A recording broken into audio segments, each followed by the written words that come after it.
এক, ছবিতে গভীরতা আনার জন্য কোনটি ব্যবহার করা হয়? আলো ছায়া। দুই, ছবি সুন্দর করতে কি অপরিহার্য? অনুশীলন। তিন, আঁকার সময় ভুল হলে কি ব্যবহার করা হয়? ইরেজার। চার, ছবি আঁকার কাগজকে কি বলে?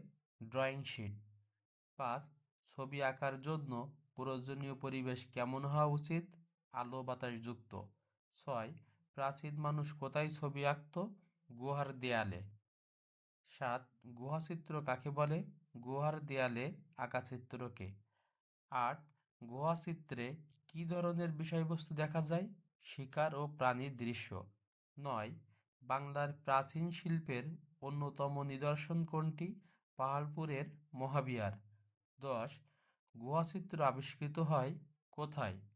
ভারতের ভীমবেটকা ও ইউরোপের আলতামিরা।